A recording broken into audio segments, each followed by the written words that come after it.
अस्सलाम वालेकुम, मैं Abdul Karim health awareness with Abdul Karim के साथ आपके सामने हाजिर हूं।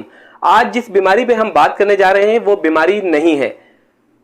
बहुत ज़्यादा मिस इन्फॉर्मेशन है, बहुत ज़्यादा कन्फ्यूजन है, जिसकी वजह से लोग इसको बीमारी समझते हैं, इससे डरते हैं और इसके होने पर बहुत ज़्यादा घबरा जाते हैं। वो है फीवर। मैं आपको बताना चाहूँगा कि फीवर हमारे इम्यून सिस्टम का एक पार्ट है जो कि हमें बीमारियों से बचाने के लिए हमारी बॉडी में पैदा होता है।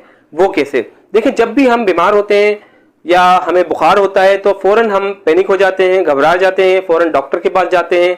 डॉक्टर तरह तरह की दवाइयाँ देता है जिससे फीवर को मैनेज किया जाता है।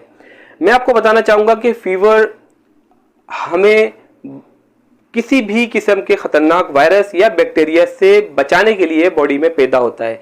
वो कैसे? देखें, जब भी कोई वायरस या कोई बैक्टीरिया हम पे हमलावर होता है उस सूरत में हमारा इम्यून सिस्टम एक्टिवेट हो जाता है। जैसे ही इम्यून सिस्टम एक्टिवेट होता है वो एक सब्सटेंस, एक मादा फायरोजन नाम का हमारे ब्लड में शामिल कर देता है।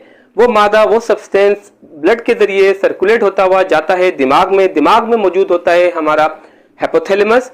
हाइपोथैलेमस का जो काम होता है वो थर्मोस्टेट की तरह बॉडी में काम करता है, टेम्परेचर को ऊपर करना, नीचे करना, as per the body requirement.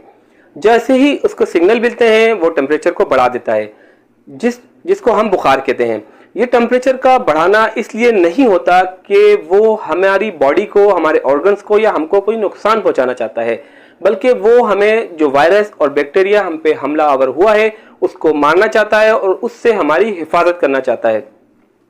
जैसे ही बुखार हमारी बॉडी में आता है उसका टेम्परेचर राइज होता है, जो बैक्टीरिया और वायरसेस होते हैं वो उसको बर्दाश्त नहीं कर पाते और वो मरना शुरू हो जाते हैं। लेकिन दूसरी सूरत में क्योंकि बुखार होता है और बॉडी हमारे जो है उसको ठंडा करने के लिए हमें बहुत ज़्यादा पसीने आते हैं फितरी तौर पे, तो हमें बहुत सारा पानी पीना चाहिए। दूसरी सूरत में अगर बुखार हुआ है तो रेस्ट करना चाहिए। तीसरी सूरत में हमें गीले कपड़े से हम ठंडे पानी को सर पे, माथे पे, हाथ पे, पैर पे जो है उसका मसाज कर सकते हैं। इसके अलावा स्पंज को गीला करके उससे पूरी बॉडी पे रब कर सकते हैं। ये तो उसकी फर्स्ट एड हो गई। अगर फिर भी बुखार मैनेज नहीं हो रहा है तो उस सूरत में हमें लाजमन डॉक्टर के पास जाना चाहिए और बुखार को मैनेज करना भी ज़रूरी हो जाता है। तो अगर इस बात की समरी ली जाए कि क्या बुखार हमारा दोस्त है या दुश्मन है, तो मैं आपको बताना चाहूँगा कि उसका साथ दोस्ती से शुरू होता है, लेकिन फिर अगर वो कंटिन्यू रहे तो वो दुश्मनी में तब्दील हो जाता है। ये इसी तरह से है कि अगर आप बॉडी के अंदर चाकू लेकर किसी वायरस या बैक्टीरिया को मारने जाएं और उस सूरत में गलती से वो आपको भी नुकसान पहुंचा दे, तो बिल्कुल ऐसा ही है। बुखार हमारा इम्यून सिस्टम का एक बेस्ट पार्ट होता है जो हमारे अंदर बैक्टीरिया और वायरसेस को मारने के लिए पैदा होता है। उम्मीद करता हूं आपको मेरी वीडियो पसंद आई होगी।